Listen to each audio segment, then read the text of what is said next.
Open your ears and lube up your butthole. It's time for the What Do We Call It podcast. Now, here's your host. It's Jmann.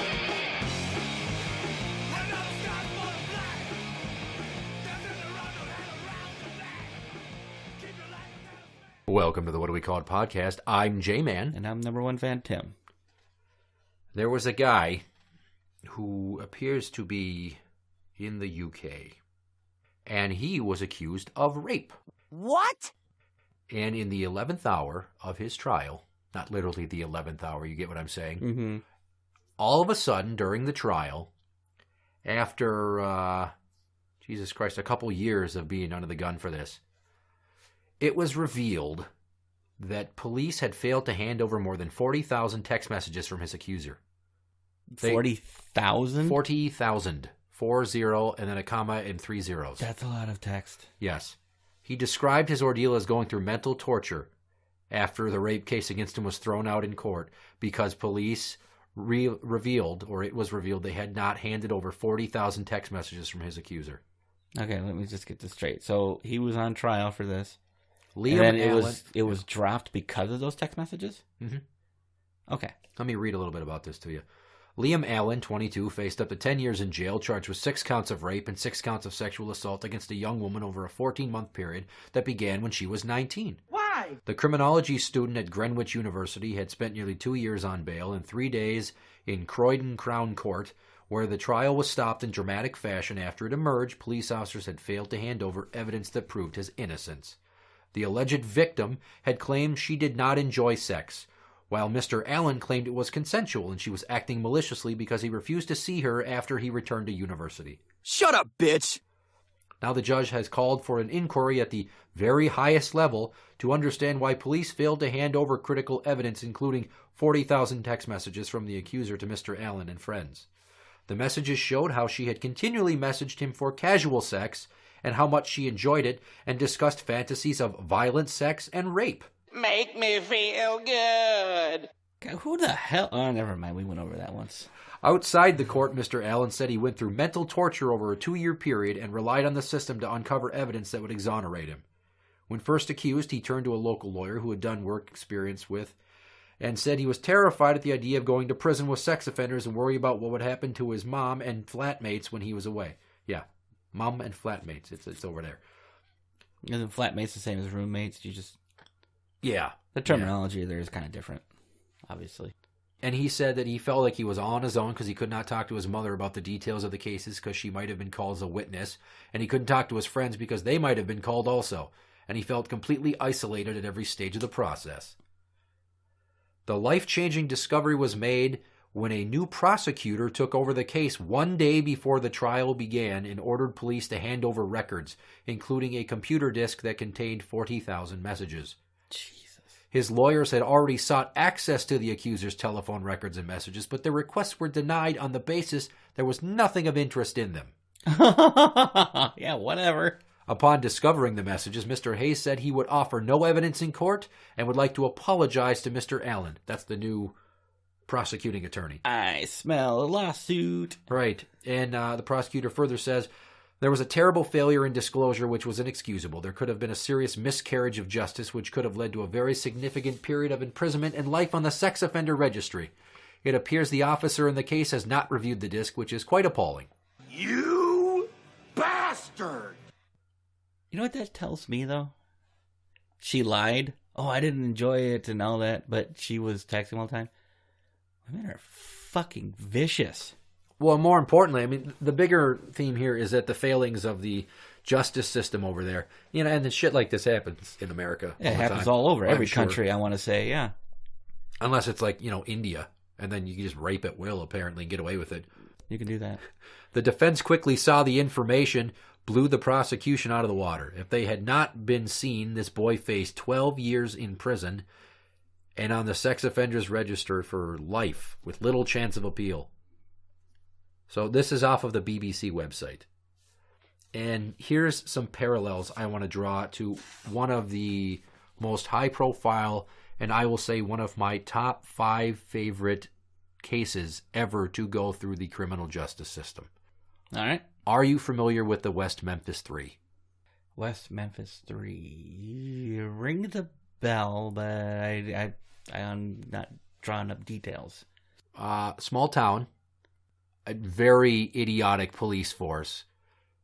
2 or 3 young boys were killed, and their bodies found partially dismembered with their testicles removed. And for some reason, they saw fit to charge Damien Eccles, some kid named Jesse, and one more kid. They were the only suspects they ever had. They charged them and convicted them lickety-split. And then Damien Eccles was put on death row, where he sat for 17 years before his eventual release. And if you want to see everything about this case, you can watch the documentaries Paradise Lost 1, 2, and 3, and then watch the documentary West of Memphis, or you can watch West of Memphis all by itself. Are these on YouTube, or where are they? I watched West of Memphis when I saw it in the Red Box. It's actually available at the library locally if you want to try to find it. West of Memphis summarizes a lot of what happened in Paradise Lost 1 through 3, but here's the short and skinny. One of the things they showed was from the original trial with the prosecuting attorney talking about these drag marks across the bodies of one of the dead boys. Mm-hmm. And he showed a serrated knife that was found in a pond, and he described how terrifying it must have been for that young boy as Mr. Eccles dragged the serrated part of the blade across his skin, making these marks. Mm-hmm. These victims were found in a body of water.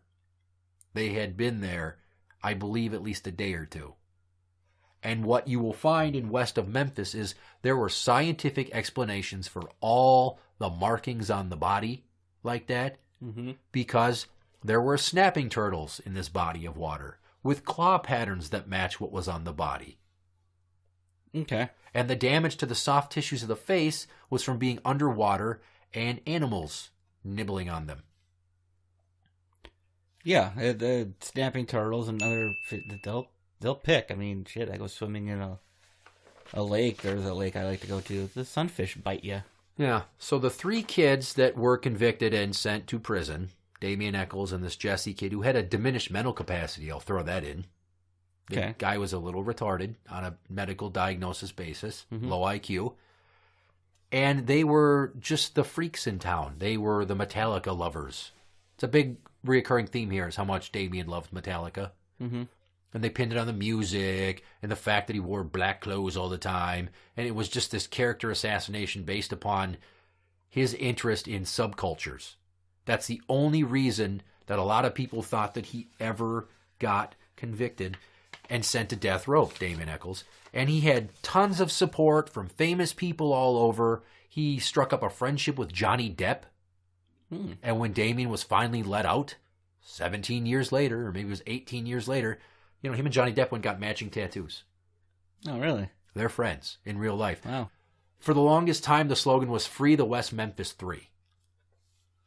Okay. And this isn't actually what I was recalling, so I'm glad you're explaining it. No, this is a case that is famous now for very different reasons than it was famous when it happened. Then it was murder in a small town, and these heavy metal kids. Look what they did. Look at the way these boys' bodies were mutilated. And, oh my God. They didn't question the right people. They didn't handle the evidence correctly. They didn't have the proper type of forensic expert look at the body. I mean, law enforcement and the justice system failed Damien Eccles and the 2 other kids so many fucking ways. And he exhausted all these appeals. Like, you thought he was never getting off a death row. And he's a free man today. But it goes to show you, like the Innocence Project will take up cases that seem like they're very bleak and you don't have the funds, and they will try to take donated funds and defend people in an appeals process. And I didn't take the time to re-research all the West Memphis 3 case, right? I'm going off of what's off the top of my head from the fact that I saw these Paradise Lost documentaries when I was in fucking junior high. Oh, okay. No, there was a documentary that I was watching on Netflix that had to do with confessions, people who confess to crimes, but the evidence just doesn't add up. Like the way police and law enforcement, use confessions or extract confessions Yeah. is not very good. It's not accurate. And they're under duress. Yeah, it's under duress. It's long. There's usually not a lawyer present and stuff. But when I watched these, there was like 6 or 7 of them. Some of them was kind of hard to tell. You know, like the one, she set her daughter on fire supposedly, and it's like, you know, I don't know if she did or didn't. Kind of hard to tell. So that documentary sounds like, to me, it's like this is what the evidence claimed, but this wasn't actually true. Right. And they looked at one of the stepfathers of one of these kids. They looked at a friend of one of the fathers of these kids. I mean, they switched who the suspect was with each one of these documentaries. They did one because there was new discovery in the case. Mm-hmm. And think of how everybody has been just encapsulated, enthralled in Making a Murderer. The Netflix documentary. Yeah. You know, I haven't watched it myself because I've heard so much about it that I don't really feel like I want to sit through 10 fucking hours of it. Which one? Making a Murderer. Yeah, sorry. Yeah, this is #1 fan, and I sat there and watched it, and I really think that they have the wrong guy in there. I don't know. I mean, and then the lead prosecutor who actually put him in jail, he got fired and everything like that because he was basically sexually assaulting women. He was forcing other clients, female clients, to service him sexually, and he would threaten them with stuff. And he, like, okay, so maybe you should reopen this case and be like, because this was during that time too when he was putting Stephen Allen, what's his name? I don't know. His Okay, name's well, Stephen the Making a something. Murder guy, that was going on while that was in trial. Oh, lovely. Yeah, so That makes me think of Scum of the Earth, Jose Baez, who was the attorney for Casey Anthony, the chick in Florida that basically got away with killing her own daughter. Yep. And she was paying him in sex. Mm-hmm. Yeah. That's our justice system. But what all of this shows is that, and I've preached this many times, the law is not your friend. And even if you're innocent until proven guilty, you're fucked if you're ever within the machinations of the justice system. It's supposed to be instant to proven guilty, but it's The you other have way to prove around, you're innocent. really. It's when the cops, when they start throwing stuff at you in court, it's like, well, you're guilty. Now you need to prove innocent. It's like, it's not how it's supposed to be. Well, frequently it seems like they're less concerned with pursuing the truth and more about wins and losses. I'm going to win this case because I'm making a bid for state attorney general or this, that, or senator, whatever the fuck For it is. lawyers, it is, yeah. Look at It's- my win and loss record. I have not lost a single case. Like, I win every time, and even though I rely on parlor tricks and fucking people over and doublespeak and verbal rope-a-dopes, hey, you can count on me to win every time. It's ridiculous. I would hate to be accused of anything because people are so scared of all the media attention, they don't dare come forward. And everyone's going to question your motivations for saying what you're saying. Even if you're simply a witness to a shooting on the street, and the guy the person who's the killer didn't see you, but you witnessed the whole thing and you give your statements to police. Yeah. Eventually, you're all over the fucking TV and the internet and the everything, and it's like, oh my God, I don't want my life turned upside down, but I have a duty to act, to report what I saw. yeah, and then they'll tear you apart, depending whether or not the media agrees with the case or not, you know. It's like #1 fan Tim. He says he saw this murder happen, but when he's in 3rd grade, he accidentally hurt a student on the playground. We can't trust him. I probably would have gone with the fact that the number of piss sprinklings you leave on the toilet rim. Yeah, he pisses on the toilet seat and doesn't wipe. Clear. It's rude. The toilet seat. Right. Clearly, he can't see even down to his own dick. How could he have seen a murder? Yeah, it's just some crap just to discredit a witness or whatever. No one's going to be like, and just so you know, he's got a juicy hog and he knows how to handle it. Mm-hmm. That'd be strange if they said that on the news. Hey, so I saw the news and they were talking about you witnessing a murder, and then they mentioned that you've got, quote, a juicy hog.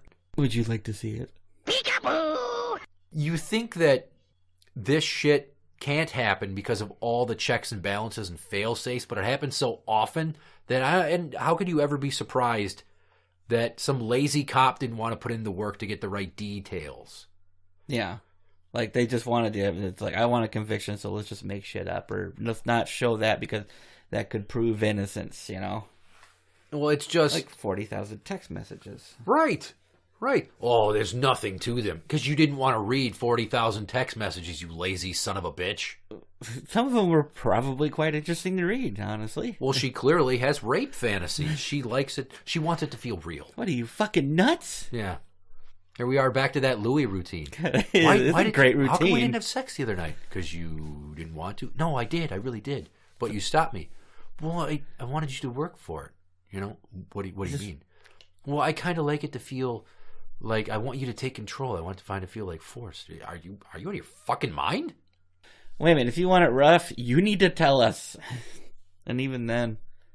Just don't go out of the house. Don't talk to any women. Don't ever have sex. Don't offer anything to anyone ever, because eventually they're just going to get mad at you and accuse you of rape. And the court of public opinion is going to convict you, and then you're going to be up shit's creek without a paddle. So don't worry about the justice system, because you're already fucked on a universal level anyways. Unless you're a politician. Right. Very seldom will you find cops with the dedication of a Matthew McConaughey's character in the first season of True Detective. Mm-hmm. True. Very true.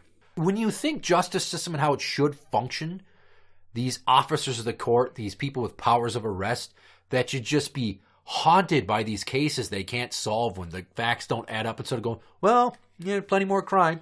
I'm done. Washing my hands of it. Send us from the court to 50-50. You know, I'm betting I'm black.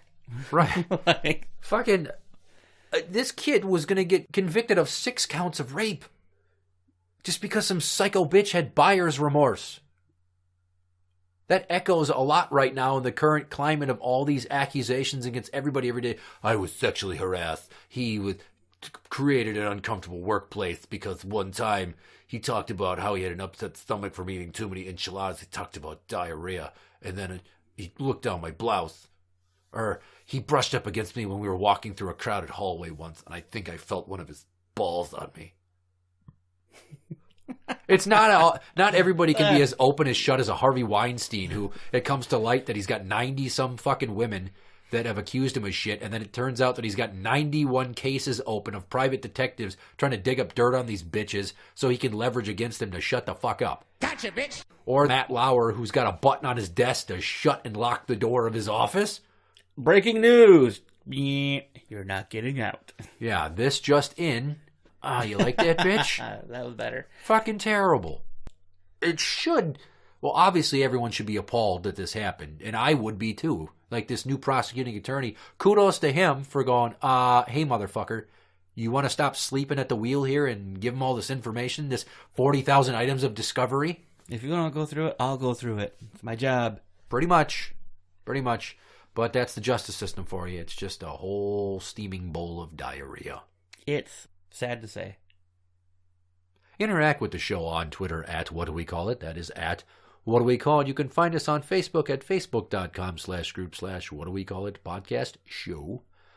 For the What Do We Call It podcast, I'm Jmann. And I'm number one fan, Tim.